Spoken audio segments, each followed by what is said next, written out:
if I can get one of those cheap enough, I'd definitely start doing some geocaching, and I'd definitely start trying to do some trail riding, because Google Maps is good and all, but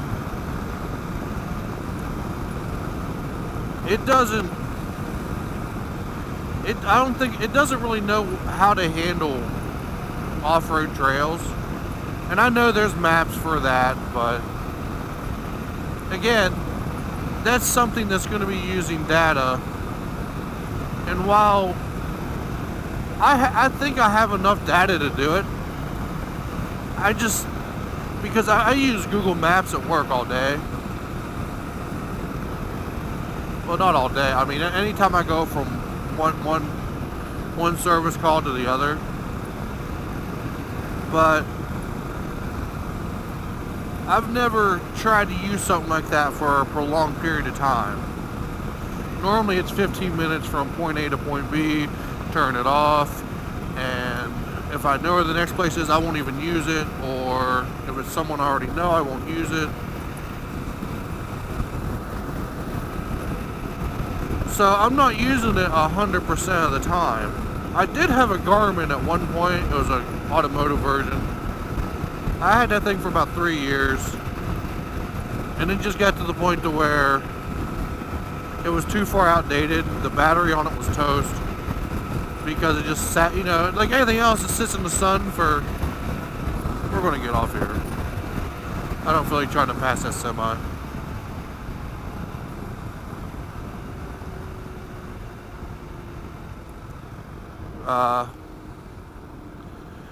It got too old. The battery is toast, and that was when I think Garmin still charges for some devices to update the maps. I don't know if they do it so much anymore, because GPS is kind of not as popular as it once was, because everyone has a smartphone now, and they either use Google Maps, Apple Maps, or Waze, or most people that still use the GPS is pretty much the people that are not tech savvy. And I think a lot of these companies know it. They might not charge for map updates anymore.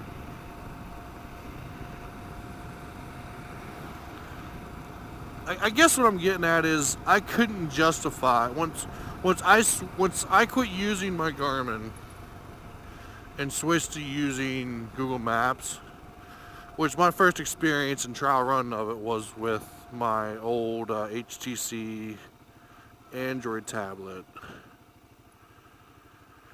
that I had through Sprint. That was my first carrier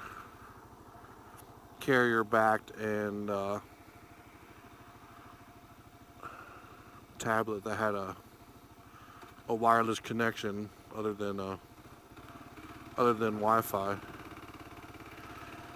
And once I got used to it, and plus, you know, it was my first tablet, it was a 7-inch tablet.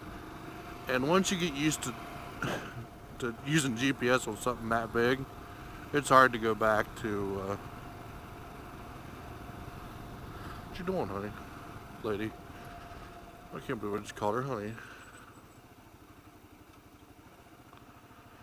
Oh, man. But once you go from using something that's 7 inches sitting on your dash, it's hard to go back to a smaller screen, which I've since have. I haven't carried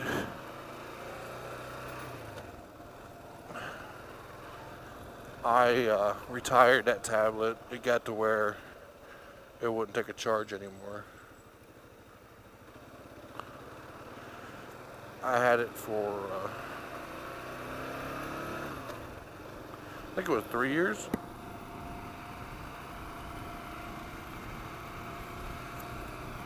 Yeah, I had it outside of the contract. I had it for, I want to say, at least a year after the contract. Or maybe it was, no.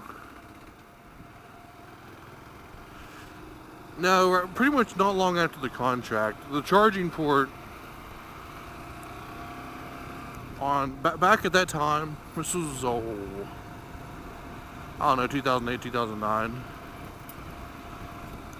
That's when everyone was still. That's when some companies were still trying to do their proprietary stuff. I mean, it was still micro USB, but HTC